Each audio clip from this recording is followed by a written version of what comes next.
Hey guys, it's Miss Pastorius again with a fun art project to do. So this art project this week is based on a book that I will also link the read along to in the assignment, and the book is called Solomon Crocodile.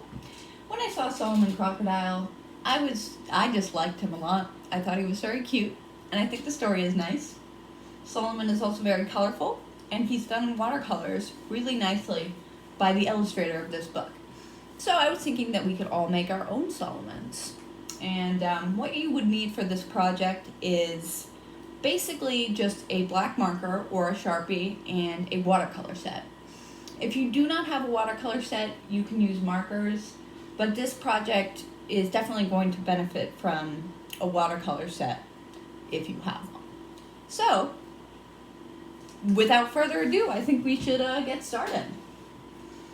So I'm going to start with my crocodile's eye. And I'm going to put it sort of to the side of my paper. Not too high on my paper. I've got an eye right here. And from there, I'm going to connect his eye to his long snout that he has. Right there. And from that long snout, we can also draw a smile.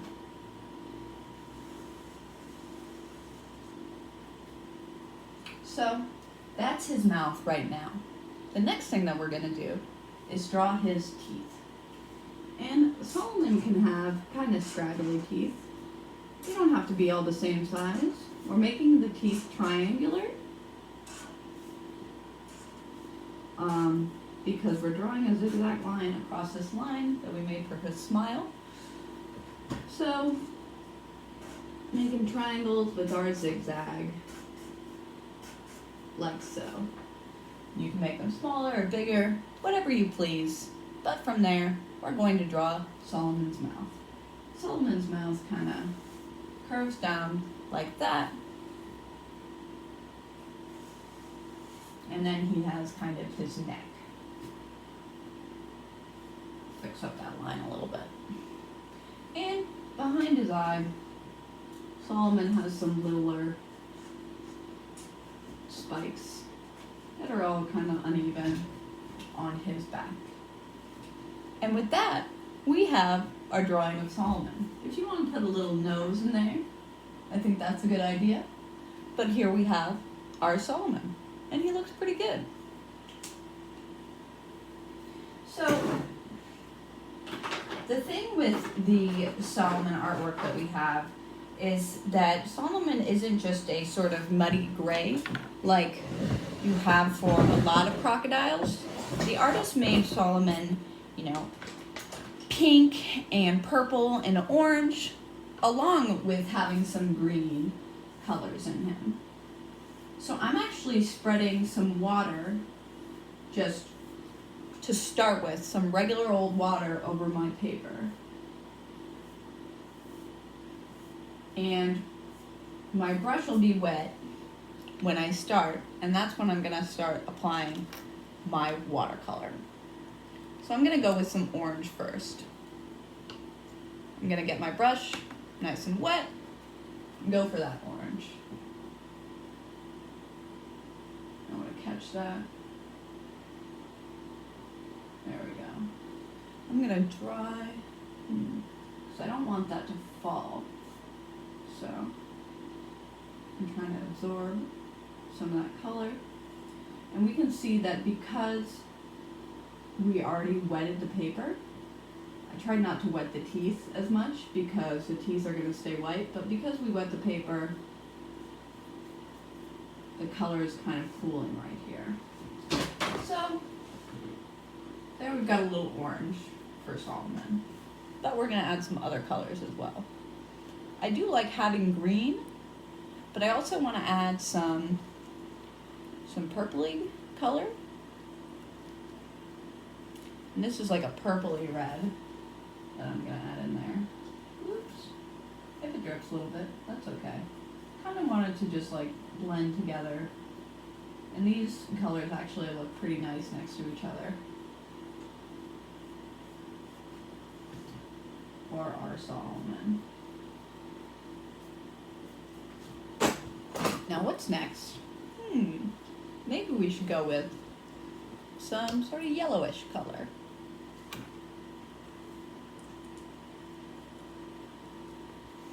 Yellow is next to orange on the color wheel. So I'm putting yellow kind of closer to the orange here, as opposed to getting it closer to the purple that I did.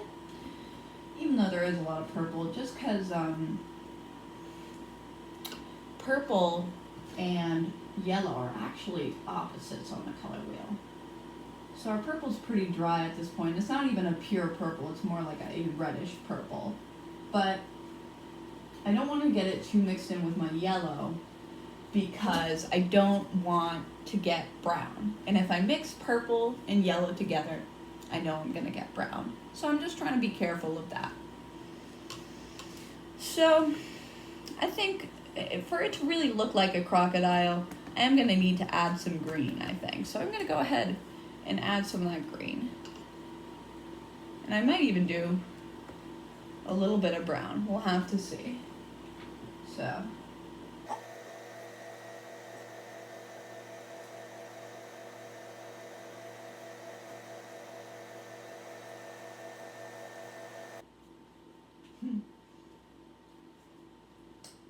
I am feeling pretty pleased with how my Solomon is looking so far. I think he looks pretty cute. And I'm going to go ahead and add some even darker purple. Yeah, let's say I'll do like a bluish purple around here. Add that color in to my Solomon. Just kind of trying to mix it in a little bit.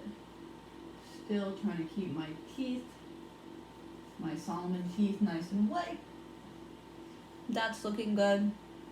And so for that last part, maybe I'll add in a little bit of orangey red for like the last color for my Solomon. Color's a little drippy. So in this case, I'm just going to grab the paper towel, soak up some of that little bit of extra water. You probably won't have this problem because you'll probably be painting on the table, so it won't drip as much. But I'm just getting those drips to keep them from getting too drippy. It's always good to have a paper towel nearby when you're doing watercolor. So far my Solomon looks super duper cute. But there's some other things I want to put in the background. And you could do this before or after. I'm going to take my Sharpie out again. And I am going to draw some little dragonflies. And this is how I'm going to do it. I have this mask on my wrist. I'm going to take that off. You draw a long sort of bug shape, like a long little creature, and then you draw big old wings.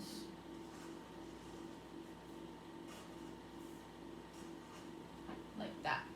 And that's how you get a nice dragonfly. You can put little antenna if you want, but they're really long, and their wings are more towards the top of their body than they are towards the bottom of their body, and that's how you know it is a dragonfly. So I'm drawing a couple of dragonflies around my Solomon.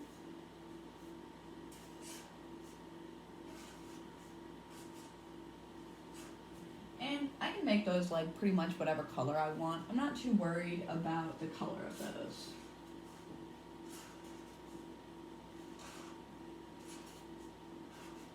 Okay. So those are all the dragonflies I think I'll do. I think I'll give them some antenna. And with that, I feel ready to start painting the background of my Solomon the crocodile. And this is how I'm going to do it. So I'm going to take my green,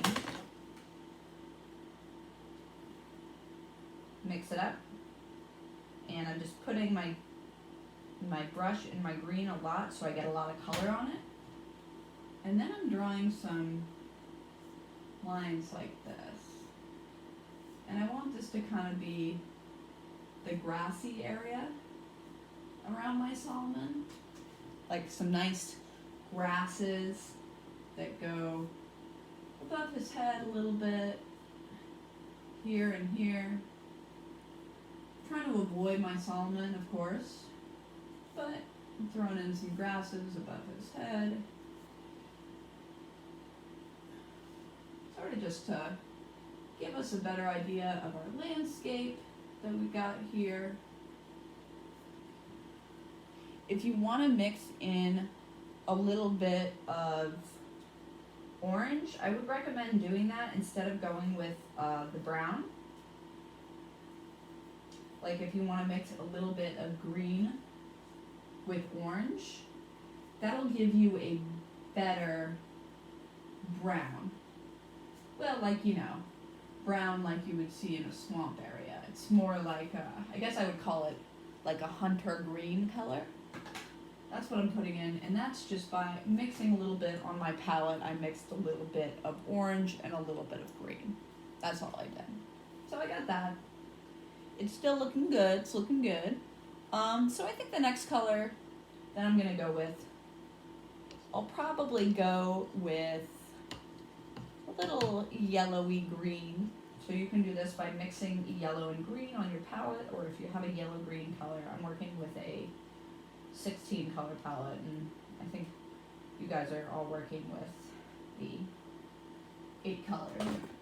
You can always mix colors.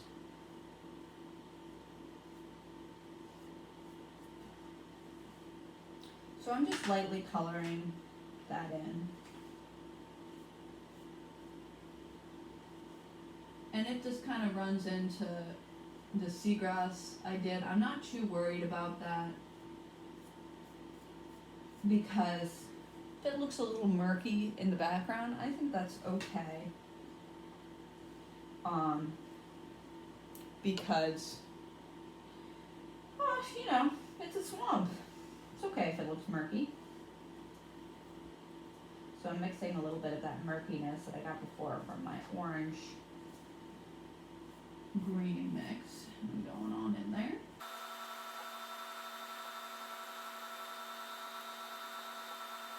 There we go.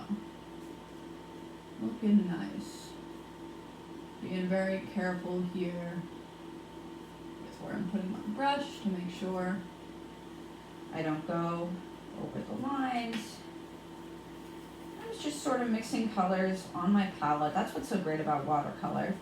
So I'm just mixing stuff together on my palette to see what color I get. And here, let me move my water glass.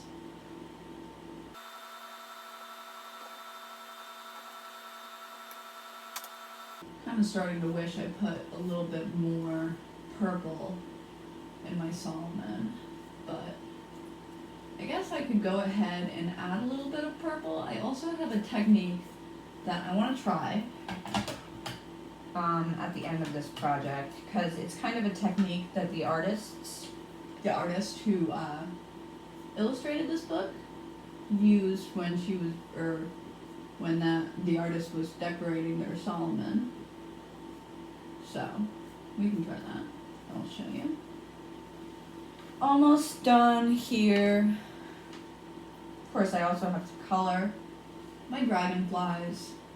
And I think I'm going to make those red, because I think they'll stand out nicely against the green of the background. Another thing to remember though is that red and green, when you mix them together, you get brown. So just keep that in mind while you're doing this.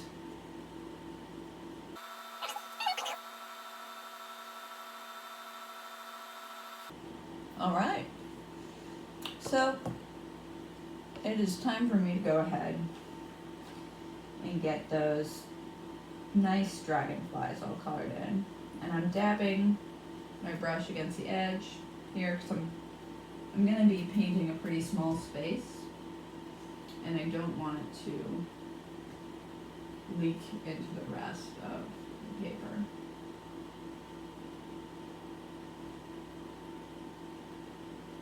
You could color in the bodies of your dragonfly Or you could keep the wings nice and simple. Dragonfly wings are usually more like fly wings and less like butterfly wings. Do you know what I mean? Like, they're not as colorful as regular dragonflies. Here's the technique that I wanted to try. So I have this color in my brush, and I want to add some color to my Solomon.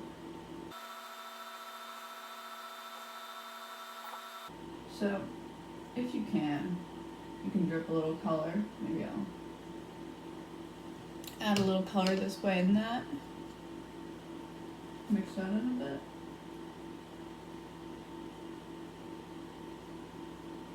And a nice red.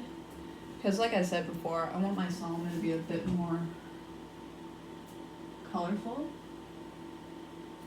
So I'm going ahead and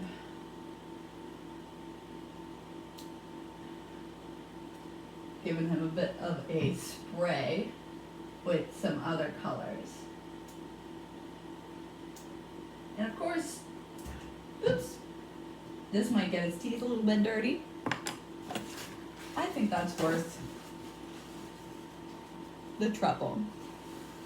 But if you do get your teeth a little dirty on your Solomon,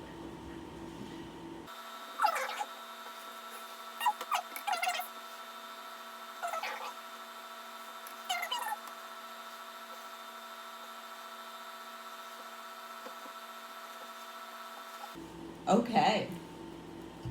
So that's the end of my Solomon, actually. I've got some reeds in the background. I could even go over those again if you wanted, you know, get them a little bit darker. If you want, you don't have to.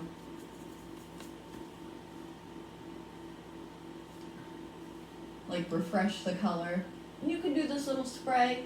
It's a little messy, so keep that in mind. But I'm pretty satisfied with my Solomon. I think he's looking really cute and nice. So, I hope you enjoy reading this book and doing your little Solomon. Remember to try to get the paper wet before you start coloring it in. This is called wet on wet technique, and it'll definitely help with making the color blend nicely. And I hope you enjoyed this project. I thought it was a lot of fun, very colorful, good times. You can add pretty much as much color or as little color as you would like. But yeah, with that, we have our nice little Solomon. Sorry, I just wanted to add a little bit more color right here. I can't stop coloring my Solomon because I just think he's so fun and colorful and cute. Anyway, I can't wait to see your Solomons. I hope you enjoyed the book. I hope you enjoy this project. And I will see you guys soon.